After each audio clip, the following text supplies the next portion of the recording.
Thank you, Your Honor.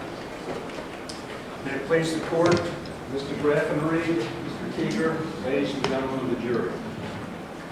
We are now at that stage of the proceedings known as closing arguments, which you all obviously realize. Judge Giz will tell you in her instructions, which she will give to you about the law that applies to this case after I finish, after Mr. Teeger finishes, that closing arguments, just like opening statements, are not evidence. This is simply our opportunity to sum up for you what we think the evidence has either shown or has failed to show. Opening statements were designed to assist you in giving you a little roadmap as to where we thought the evidence was going to take us. Closing arguments are designed to attempt to tell you what we think where the evidence is taken. I asked you when we started doing voir dire, I asked you if you would all commit to me that if I did anything during the course of this trial or said anything during the course of this trial that offended you or made you mad, you hold it against me and not hold it against Ray Tenzing.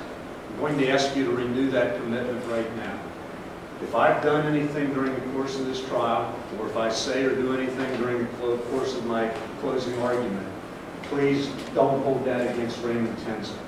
Decide this case based on the evidence that's been presented in the court. You know, this case is a terrible tragedy for everybody that's been involved. You've had the opportunity, as you've sat here, to watch the DuBose family who've been present throughout the trial on that side of the courtroom.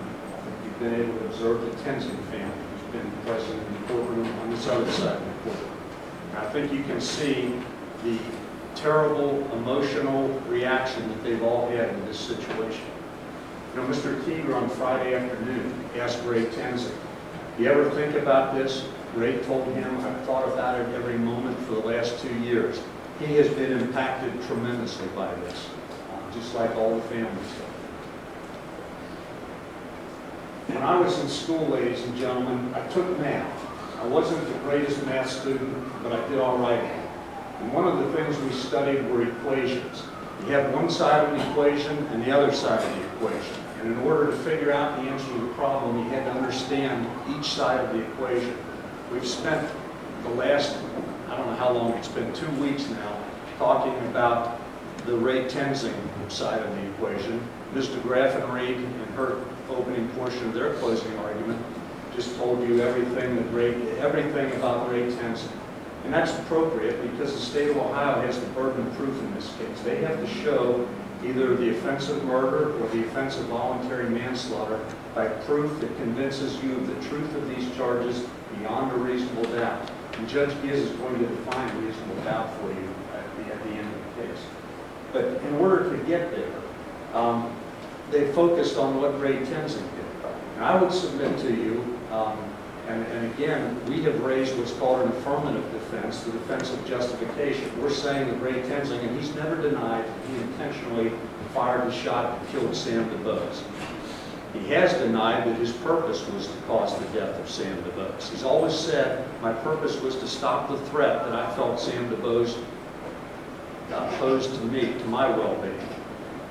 In any event, my feeling is, ladies and gentlemen, that in order to establish the defense of justification, Judge Giz is going to tell you, we have to prove that by a preponderance of the evidence. And she's going to define preponderance of the evidence for you, just like she will define reasonable doubt. I've seen some lawyers give an example of proof beyond a reasonable doubt. If you've got scales, to prove something beyond a reasonable doubt, you have to tip that scale like that. Whereas with a preponderance of the evidence, you just have to merely tip the scale a little bit in favor of whichever side you're advocating. 51% gets you to the preponderance of the evidence. It's a lesser standard than proof beyond a reasonable doubt. Having said that, ladies and gentlemen, I hate to go back through all the facts over and over again because you've heard them over and over again from all these different witnesses, but I feel my obligation to Ray Tenzing is to go through this, but to look at it from the perspective of Sam DuBose. Mr. Graffenried told you that one of the factors you have to consider in determining whether Officer Tenzing was justified in his actions was whether or not he contributed to this situation, what he did. Well, I think we also have to look at Sam DuBose, and we also have to look at DeShonda Reed. Remember, DeShonda Reed was the second witness who testified. And DeShonda testified that she was, what did she say? She was the mother of 3 of Sam's 13 kids. She was his fiancée for 2 days. The car that was involved in this case was DeShonda Reed's car. She is the one who apparently purchased the car, had it titled in her name, and did not put a front license plate on it. She also allowed her own license to become suspended for some incident that she was involved in Springdale, and she was allowing Sam DuBose to drive her car with her license being suspended. Now, how does that factor into this case, ladies and gentlemen? Well, we know that Ray Tenzing was sitting there at East Hollister and Vine Street on July 19th when Sam DuBose comes down the hill from the direction of the UC campus without a front license plate. You may feel like, as the prosecutor in this county said, stopping somebody for no front license plate is a chicken crap reason to stop somebody. But I would submit to you, ladies and gentlemen, that no matter what you think about the front license plate law, it is the law in the state of Ohio. Ohio requires that you have a front license plate. Every year the legislature, I think, considers bills to do away with that requirement, and it never passes. The law in Ohio is that you have to have a front license plate on your car. And when you don't, you're fair game to a police officer out there. They're required to enforce the law, and that's what they do. That's what drew Ray Tenzing's attention to Sam DuBose, but that's not why he stopped him.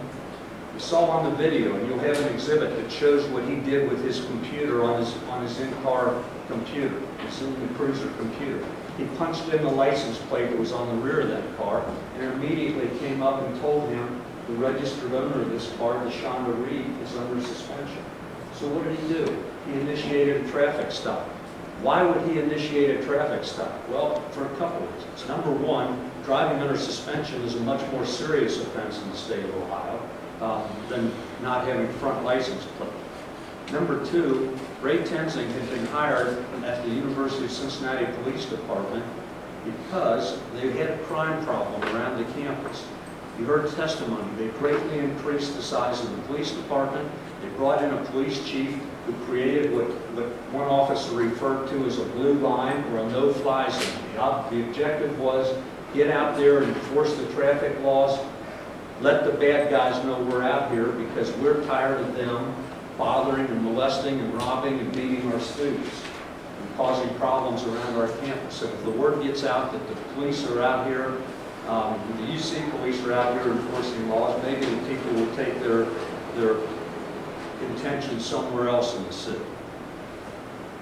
From what we know, the the city of Cincinnati did not have enough police to patrol in that area full-time, all the time, and that's why UC entered into this agreement to patrol the surrounding areas around the campus, and why they hired extra police officers. And what do we know from, I think it was Lieutenant Barge, the first witness who testified, and maybe a couple of the other UC officers? The program was working, crime was down, because UC officers saturated the area. The powers that be, and Chief Goodrich is the one who allegedly created this no-fly zone or blue line, but I would suggest to you that Chief Goodrich was taking his orders from somebody higher up in the UC administration.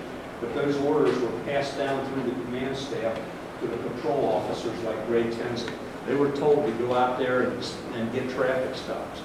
And remember, I think Lieutenant Haas testified the other day, and he said that he thought that the traffic stops were getting out of hand, were making way too many of them. And Chief Goodrich was right behind him telling the officers to go out and get more. Ray Tenzing was doing what he was instructed to do on July 19th. During the course of the trial the other day, just so you had a full picture of what Ray Tenzing was doing on July 19th, I played 3 body-worn camera videos that were made before his contact with Sam DuBose. And I played those for a number of reasons. The first video was just to show you that he went to work that day. I wanted you to see everything he reported that day. The first video was him backing up another officer on McMillan Street. And there wasn't much we could tell about that video. It was rather short. The traffic stop was concluded and Ray went back to patrol. The second video on there, which was the one which was about 35 minutes long, it was the husband and wife with 4 kids in the back seat, also on McMillan Street. The reason I wanted you to see that, ladies and gentlemen, was because that showed a number of things. First and foremost, the reason Ray Tenzing made that stop on that car was that it had no front license plate, the registered owner was under suspension. When Ray Tenzing approached the driver of that vehicle, what happened? The driver produced a state identification card, and he readily told Ray, "I'm under suspension." At that point, Ray asked him, Ray said, "I'm going to get you out of the car, I'm going to detain you." And Ray handcuffed him in the car. And I wanted you to see that handcuffing car technique, which we heard some testimony about. It's a valid technique. It's one that Ray Tenzing used. It's one that he testified that he intended to use with Sam DuBose. It's not something that he just made up on the spur of the moment to justify his trying to open that car door. He intended to handcuff Sam in that car, and in order to do that, you have to open the car door. Well, what did he do? He got the gentleman on McMillan Street out of the car after he handcuffed him. The first thing that happened was the fellow got out of the car and indicated that he was uncomfortable. And what did Ray do? He adjusted the handcuffs. He didn't have to do that, but he adjusted the handcuffs to make them more comfortable. He told the individual, "I'm going to take you back and put you in my cruiser so you're out of traffic and it's more safe." He got him back to the cruiser. He turned the air conditioner up for him. He didn't have to do that. You know, Mr. Teeger Friday tried to inject racism into this case. Blatantly tried to inject racism by suggesting that Ray Tenzing is a racist. If Ray Tenzing was a racist, he wouldn't have fixed the man's handcuffs. He wouldn't have put him in air conditioning. But what else did Ray do in that stuff? He went back to the car. He gave the man's wife the keys to the car and said, "While I'm busy with him, turn the car on, turn the air conditioner on for you and the kids." What else happened? Well, in that traffic stop, Ray Tenzing quickly became aware that the driver not only was under suspension, but he had 5 open warrants, meaning he hadn't shown up for court 5 separate times. Ray at that point had the option.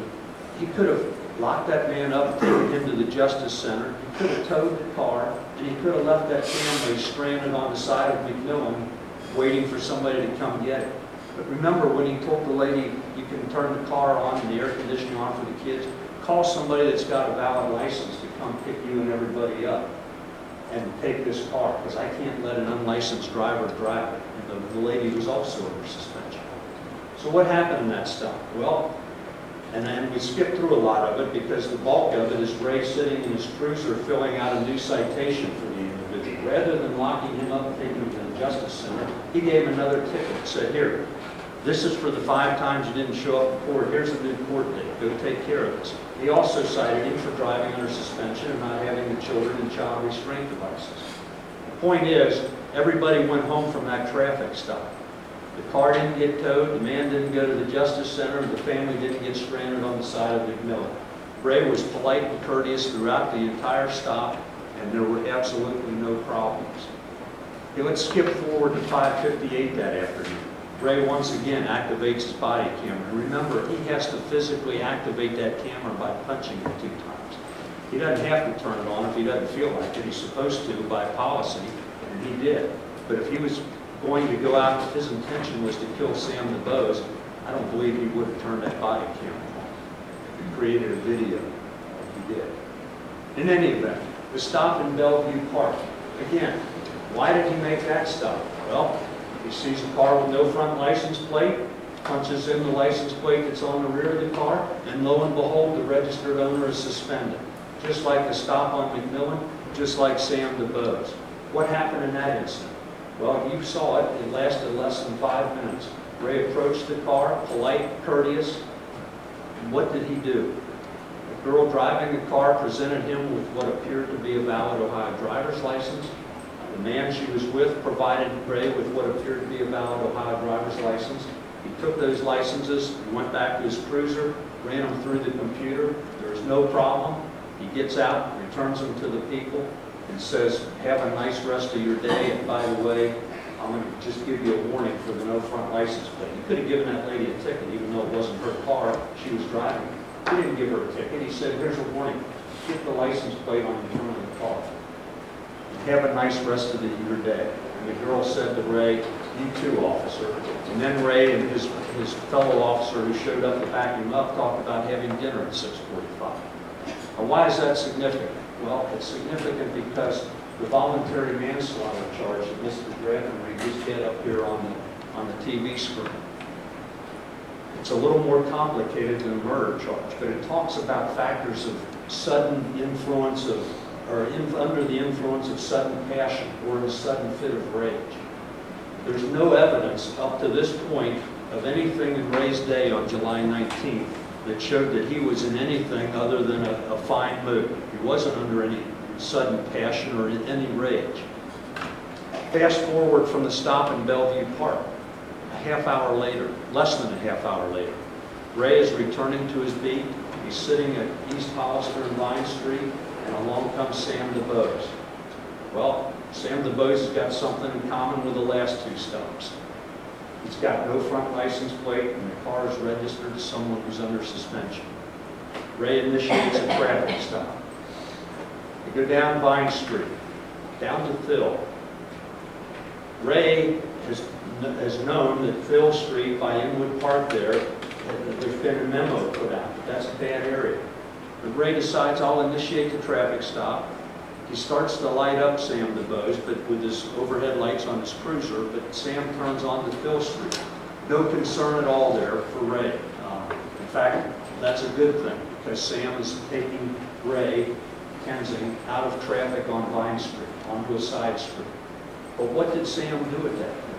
He didn't pull over right away, as you would expect most people to do. Ray thinks, well, perhaps he doesn't know I'm behind him. He hit the yelper on his siren.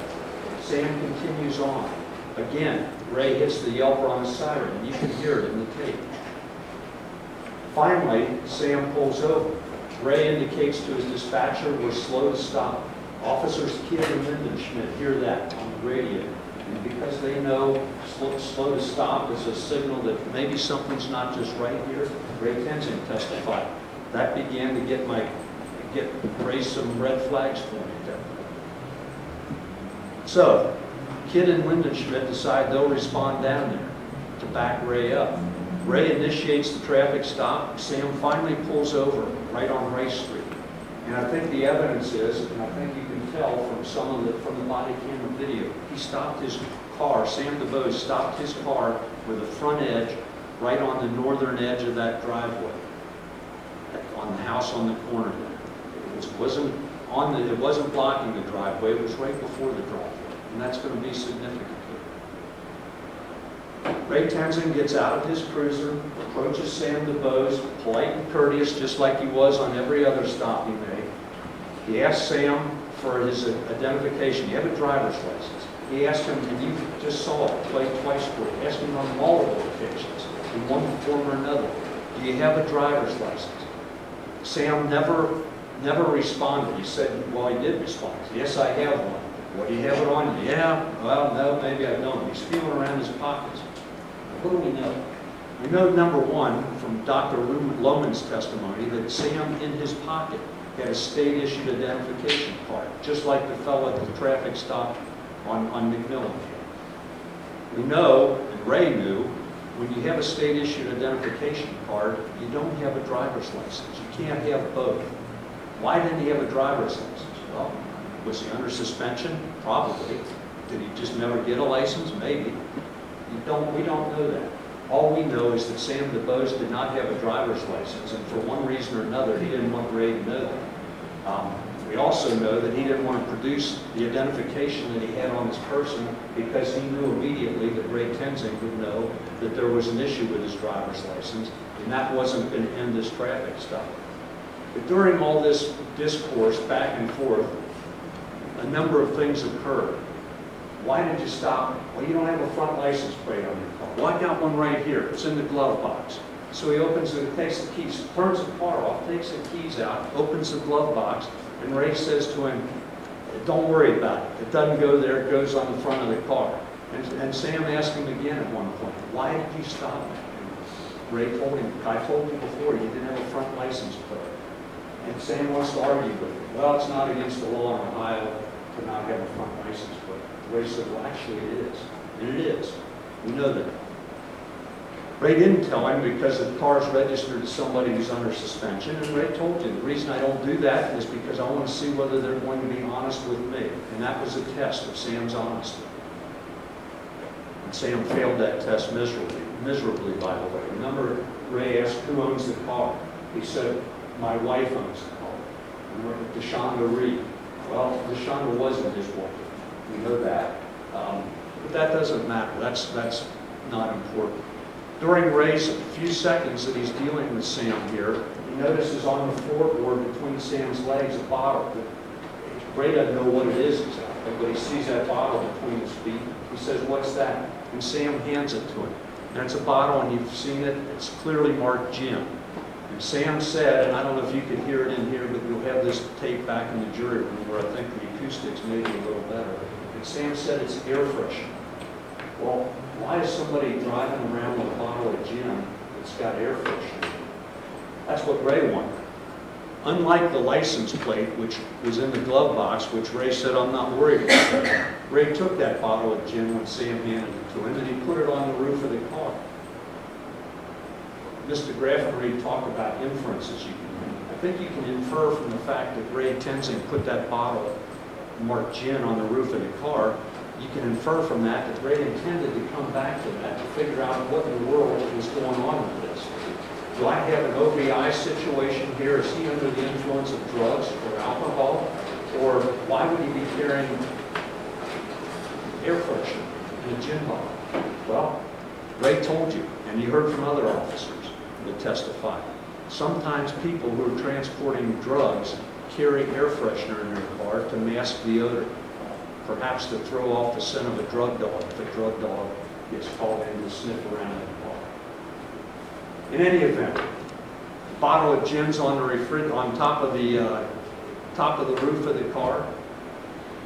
Ray Tenzing says something to the effect, if we just saw it, you'll have it. Until I can figure out who you are, go ahead and take your seatbelt off. And at the same time, he's reaching to open the car door. What was going on there? Well, Ray is going to put Sam in handcuffs just like he did with that driver up on McMillan Street. Before he gets him out of the car, he's going to detain him until he can figure out who he is and what he's up to. And by this time, he has seen all kinds of signs that raise red flags for him as a curious police officer. When Ray opened that car door, or started to open the car door, what happened? And again, Mr. Graffenreid showed you slide after slide from Grant Frederick's presentation. And I would ask you, I want to stop here for a minute and ask you, or advise you, you'll also have slides back there which we made frame by frame, taken from the video, that don't have all the little curves and curly cute cutouts. And I think they probably, some of them show a little more, maybe not in as clear detail as Grant Frederick's slide, but they show more detail. Because I believe some of those slides from Grant Frederick's are minus some of the details on the edges. But in any event, Ray Tenzing, when Sam DuBose, when Ray Tenzing started to open that car door, and again, Mr. Graffenreid kept referring to what Ray Tenzing was doing. Watch in those slides also what Sam DuBose is up to. Watch his movements in motion. Sam DuBose, as he starts to open the car door with his right hand, somehow has gotten back a hold of the keys and puts those back in the ignition. And he starts the car up. And he drops immediately his hand to the center gear shift in the console and drops it into drive. With his left hand, after he finishes pulling the car door shut, that's when Ray Tenzing decided, I think I'm close enough, I can knock those keys in. That was a mistake that Ray Tenzing made, no question about it. But you've heard testimony from everybody, every police officer who testified here, that this never reach into a vehicle is a myth. Officers do it all the time.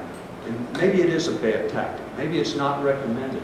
But even the OPATA manual says that if you're going to reach in a car, do it with your non-dominant hand. Don't reach in with your dominant hand. To me, that implies, you know, you probably shouldn't reach in, but if you do, use your non-dominant hand. It doesn't say it's illegal to reach into the car or you can't ever do it. And officers do it all the time. Even Scott Hughes, who produced that slide, told you that he's done it. And he knows it happens across this country all the time. Every day you can, or not every day probably, but probably at least once a month you can read about an officer who reached into a vehicle and got dragged. Scott Hughes even told you the story of Kevin Cram, the Cincinnati police officer, a 25-year veteran who reached into a car and was dragged to death. And he wasn't dragged to death. He fell off of the car after he shot and killed the driver of the car, a 12-year-old boy. And when he fell off, he hit his head on the pavement and bounced up, was hit by a tailpipe of a passing car. Officers can get killed by being dragged. So, we've got Sam DuBose with his left hand putting it over the top of Ray Tenzing's left hand, which is in the car at this point. And ladies and gentlemen, I submit to you, despite what you've been told over and over again, that Ray Tenzing's hand was never pinned. And Ray said he thought his hand was caught in the steering wheel. And it wasn't. It's obvious it wasn't. But I think it's pretty clear on those slides, maybe not clear, crystal clear, because it's blurry and there's movement. But you can see Ray's left hand pinned up against that steering wheel. And ladies and gentlemen, at that point, Sam DuBose is mashing that accelerator. And what did he have to do? He had to turn the car to the left to avoid Felicia Napier. You know, Grant Fredericks talked about forward movement. There's no forward movement. Mr. Graffenreid said over and over again, 1.1 seconds, no forward movement. 2.4, no movement. The car's not in motion. Well, ladies and gentlemen, that car had to turn to the left too. And I think you can look at those frame-by-frame slides, and you can see that car is getting closer and closer to Ray Tenzing. It's turning into him.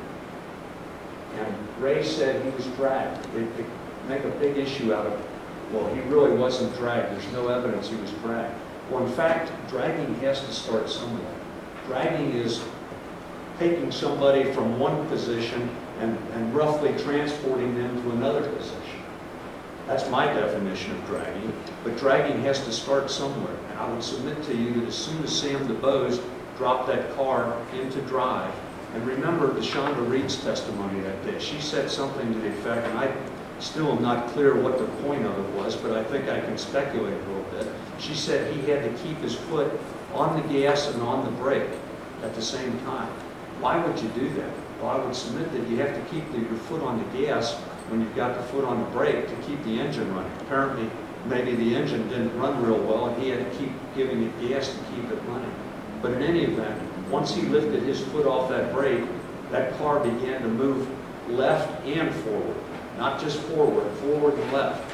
Ray Tenzing, we know, was standing at the middle of the window at this point when he started to reach into that car, toward the middle of the window from the V post. And you can see on that body camera video that by the time that car is dropped into gear, Ray Tenzing's body is up near the A pillar, up by the front of the car. And it's beginning to turn, and you can see it. You can see it slowly turning, and you can see the car turning into him. And remember Scott Roeder talked about the mirror on the side of the car. That's when Ray Tenzing began to lose his balance. And I submit to you, that's when he began to feel like he was being dragged. And then the video goes on from there, and you see him get up the street some 20 to 25 feet later up by the manhole cover. Once that car started moving, ladies and gentlemen, Ray Tenzing yelled, "Stop, stop," twice, and you can hear the panic in his voice as he was yelling, "Stop, stop." Why would anybody, and again, you can draw inferences from the evidence, but would anybody yell, "Stop, stop," at a car that wasn't moving? I don't think so. I think you can infer that at that point, that car was moving, and Ray Tenzing was beginning to go down. And Ray Tenzing felt like his life was threatened, or his physical well-being was threatened. And at that point, he withdrew his weapon from the holster, and he fired a shot at Sam DuBose, and it ended up killing him. Ray told me over and over again, my purpose, and he told the police on July 21st, and he testified in the first trial in this matter, and he testified last Friday. My purpose was to stop the threat. And ladies and gentlemen, had Ray Tenzing said anything different anywhere along the line, I can guarantee you that Mr. Teeter would have pointed it out and made a huge deal out of it. But there wasn't anything. Ray's been consistent since July 21st when he first spoke with the Cincinnati police officers about what he perceived and what happened to him on that day. Now,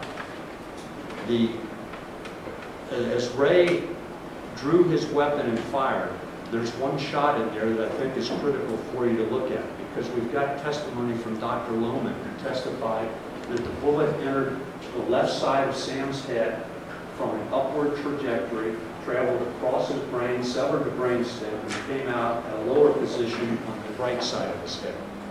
Why is that significant? Well, first of all, it tells me that the gun was fired from above Sam DuBose's head. The bullet also traveled from front to back, so it tells me that Ray Tenzing was in front of Sam DuBose when he fired that weapon. But you also see in the one slide that I think is absolutely critical here, when Ray Tenzing fires that weapon, his forearm is up and his wrist is cocked down. And I believe that the evidence supports the fact that at that point he's going down and he's leaning down, and that's why his forearm is up, his wrist is cocked, and he fires down. And if you look at the interior of the car, you're going to see the roof of the interior of the car. Ray's not standing straight up, as Grant Fredericks would have you believe, above that roof.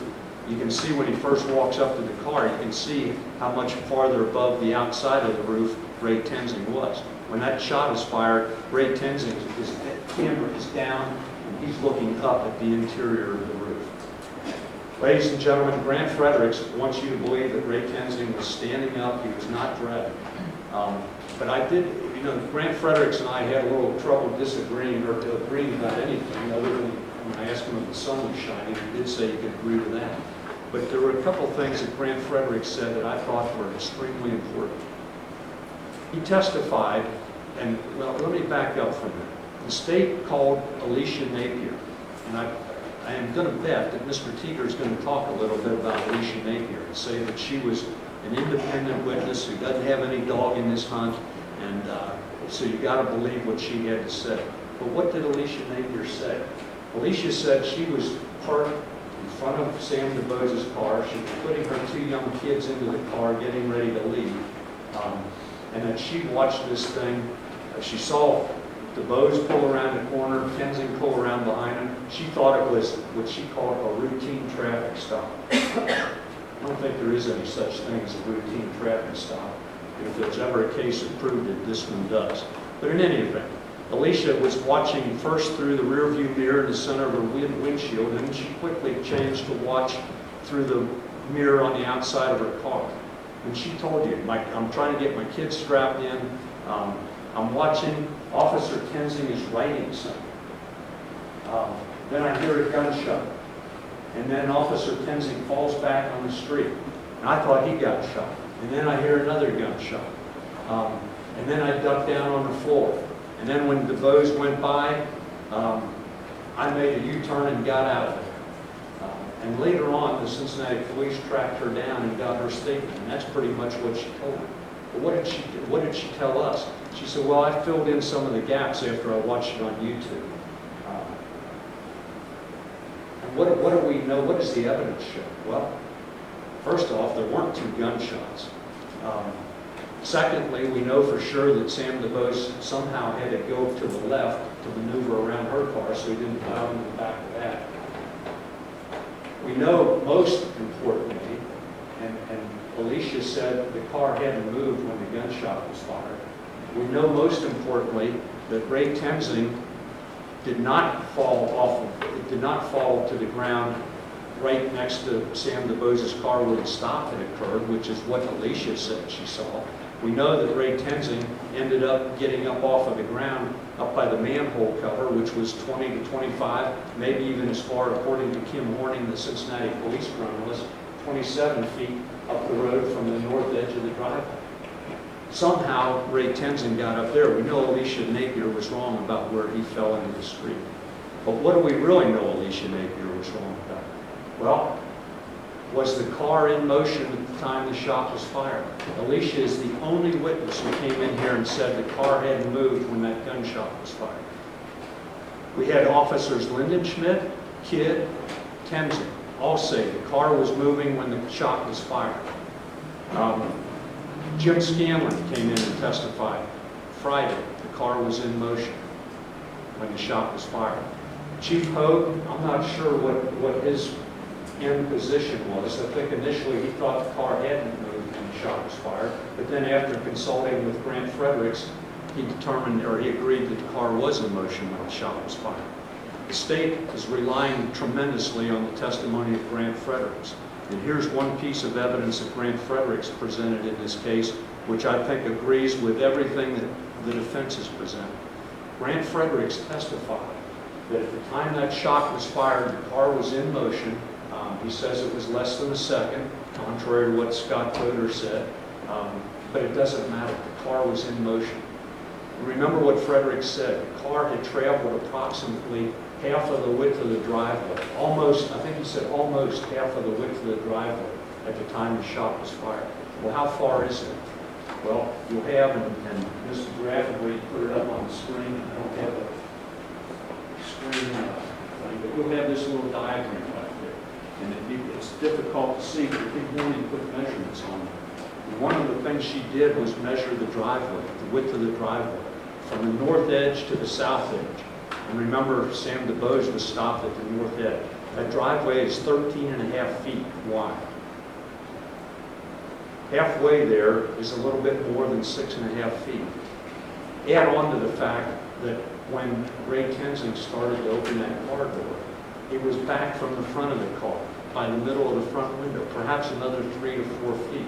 I would suggest to you, ladies and gentlemen, that at the time the shot was fired, the car had moved maybe as much as 10 feet, maybe a little bit more, maybe a little bit less. But there's no question from everybody other than Alicia Napier that at the time Ray Tenzing fired that shot to stop the threat to his life, that car was in motion. Sam DuBose, for whatever reason, said, I'm not sticking around here. And I would suggest to you that Sam DuBose made up his mind that he wasn't going to stick around as soon as Ray Tenzing turned on his police cruiser lights. That's why Sam DuBose took him back into Race Street and didn't stop on Phil. Remember, during the conversation, Sam at one point said, I just want to go home. I think that's what he said. I want to go home, something to that effect. And Ray said to him, where do you stay? And he said something to the effect, right around the corner. Well, remember when we went on that view, after you all got out of the bus and walked up the hill, on the way back downtown to the courthouse or wherever you were taken after the view, the bus driver continued southbound on Rice Street. And I think if Mr. Weisker did what we asked him to do, he pointed out the intersection of Rice and Winkler Street. And remember DeShonda Reed when she testified, she said that Sam DuBose had a cousin who stayed on Winkler Street. And I would submit to you that that is probably where Sam DuBose was headed on July 19th. He was headed to his cousin's house.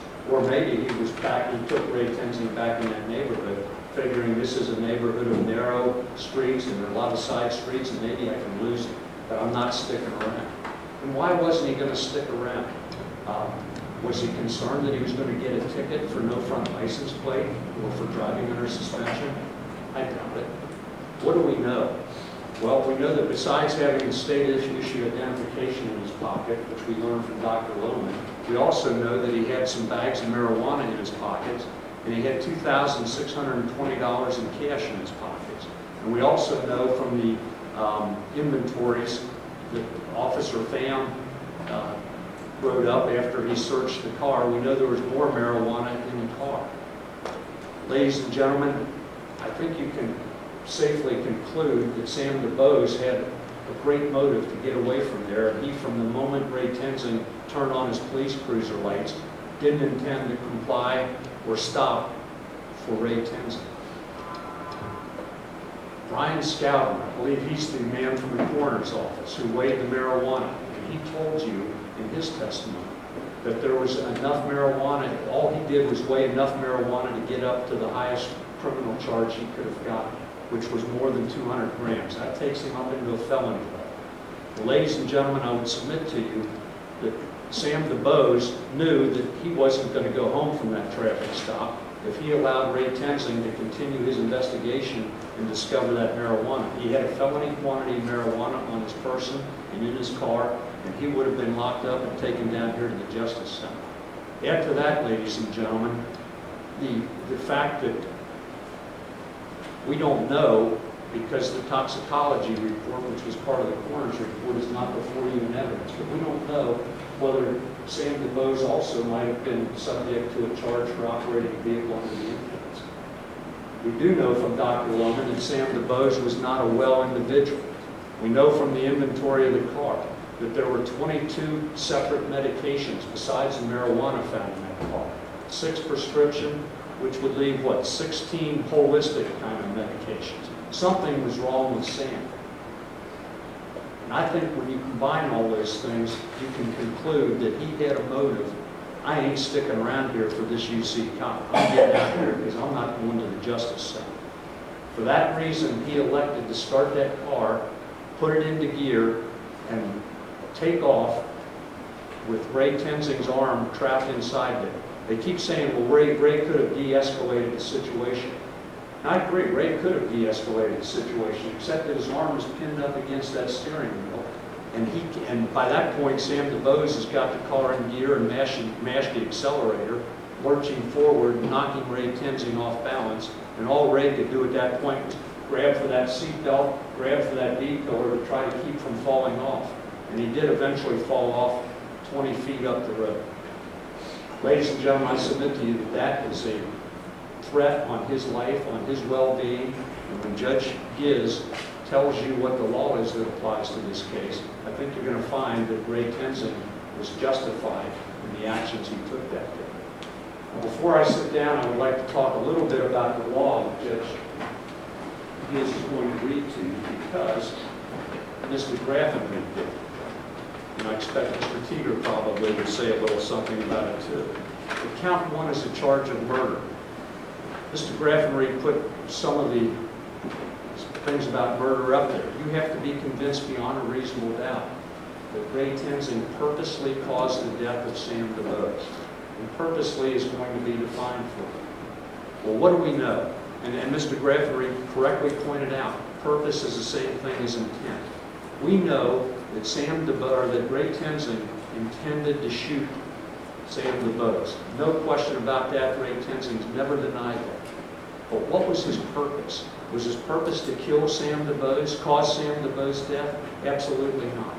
Ray Tenzing's purpose was to stop the threat. And if you find that that is accurate, and Sam DuBose died as a result, no question about that, as a result of Ray Tenzing's attempt to stop the threat. But if you find that the attempt to stop the threat was what Ray Tenzing, the purpose was to stop the threat and not to kill Sam DuBose, then the state has failed to meet its burden of proof beyond a reasonable doubt of murder, and the verdict must be not guilty.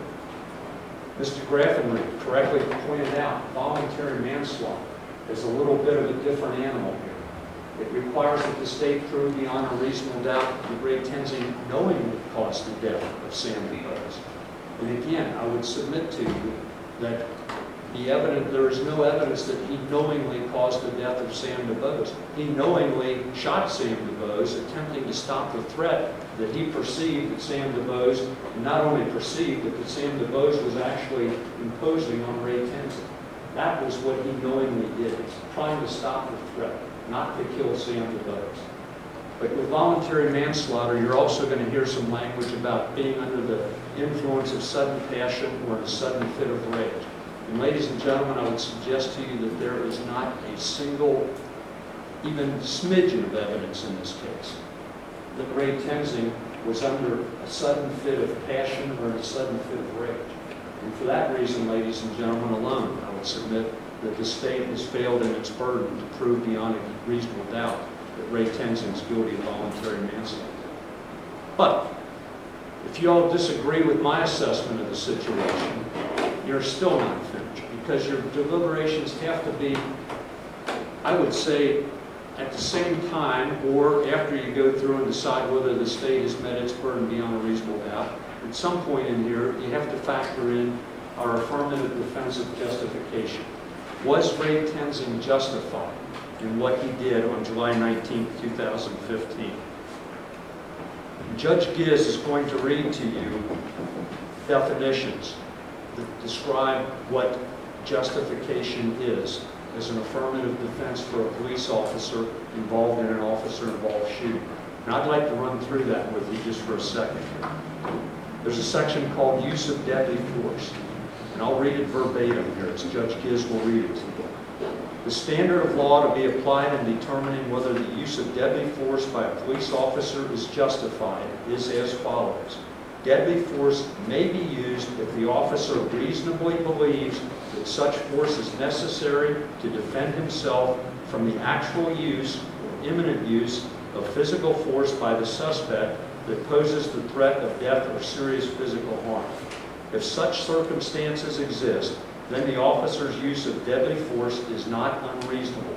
The test of reasonableness requires careful attention to the facts and circumstances, including, but not limited to, the severity of the crime that the defendant police officer was addressing, whether Samuel DuBose posed an immediate threat to the safety of the defendant police officer or others, whether Samuel DuBose was actively resisting arrest or attempting to evade arrest by flight, and whether the defendant police officer played a role in creating a dangerous situation.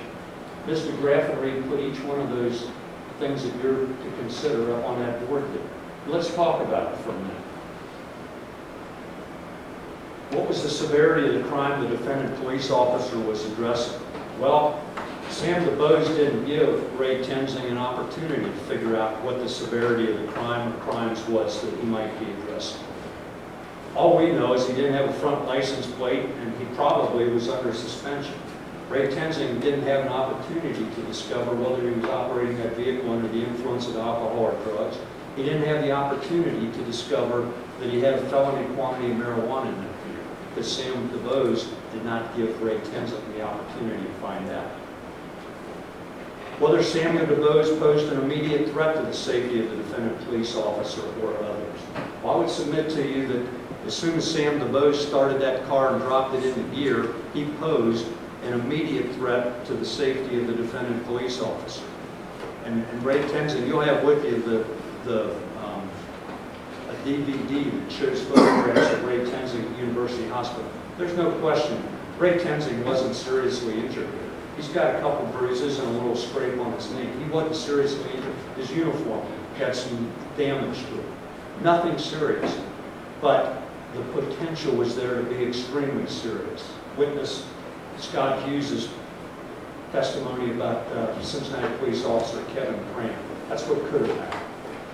Fortunately for Ray Tenzing, it did not. The next thing to consider, whether Samuel DuBose was actively resisting arrest or attempting to evade arrest by flight. Well, he wasn't actively resisting arrest because Ray Tenzing had not put him under arrest. He was trying to detain him.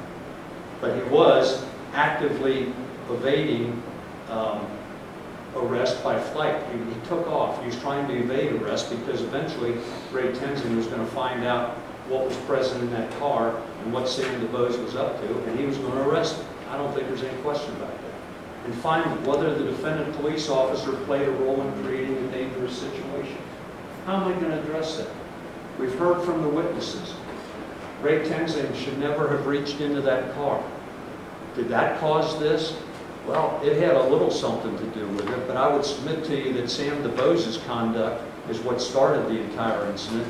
Ray Tenzing made a tactical error, but even the state's expert witness on use of force, Chief Scott Hood, testified that an officer, if he makes a tactical error, he doesn't forfeit his right to be free from harm, from death or serious physical injury.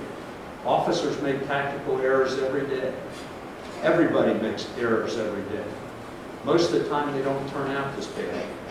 But just because Ray Tenzing made a tactical error doesn't mean that he had to suffer the consequences of Sam DuBose's action and allow himself to be run over or dragged or whatever was going to happen. Next, ladies and gentlemen, Judge Giz is going to tell you about reasonableness. She's going to tell you the reasonableness of a particular use of force must be judged from the perspective of a reasonable officer on the scene rather than with 20/20 vision of hindsight. The determination of reasonableness must allow for the fact that police officers are often forced to make split-second judgments in circumstances that are tense, uncertain, and rapidly evolving about the amount of force that is necessary in a particular situation. The test of reasonableness is not capable of precise definition or mechanical application. The reasonableness inquiry is an objective one. The question is whether an officer's actions were objectively reasonable in light of all the facts and circumstances confronting him without regard to his underlying intent or motivation. When you get back to the jury room, you're going to have a copy of Judge Giz's instructions, and I would ask you to pay close and careful attention to them. We have spent the last 2 weeks approximately, I don't know when we started this, May 25th, when you first came in here to fill out questionnaires. We had sort of a couple false starts and stops along the way, but once we got rolling, we've been involved in this for 2 weeks. Ladies and gentlemen, this is exactly what 20/20 hindsight is. We are talking about 2.853 seconds of action on that video that have led us all to be here for all this time.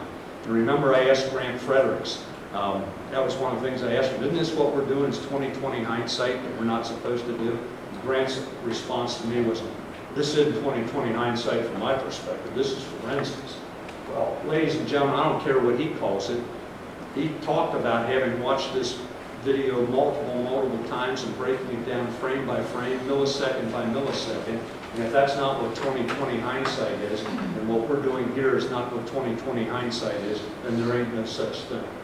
Ladies and gentlemen, I would suggest to you, and I don't think any of you are police officers or have any police officer training in your backgrounds, but you have to try to put yourself into the position of an officer on the scene of a situation like this and ask yourselves, what would I do if I was in that situation? You know, I asked Grant Fredericks, have you ever seen the movie Sully? I don't know if any of you have ever seen that movie. But in the movie Sully, that's the United Airways pilot who landed the airplane full of people in the middle of the Hudson River. And he was declared a hero for saving all those lives. But then the FAA got involved and they started tearing apart his every action. And I believe it was after 17 attempts, and knowing that the airplane engines were going to stall when they took off, that they finally, in a simulator, were able to land that airplane safely. I think it was at the Teterboro, New Jersey airport, which was right to the right of where he landed in the Hudson River. They were about to hang him out to dry and take away his hero status for saving all these people when in the investigation they brought into the investigation itself the human factors. What Scott Roeder said you needed to bring into this case.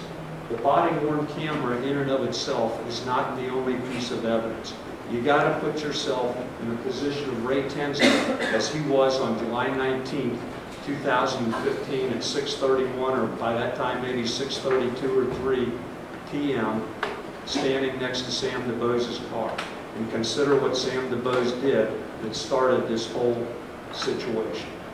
And I think, ladies and gentlemen, if you do all that, you're going to find Ray Tenzing's actions were justified, he was a reasonable police officer, and that you had no choice but to find him not guilty of murder or voluntary manslaughter.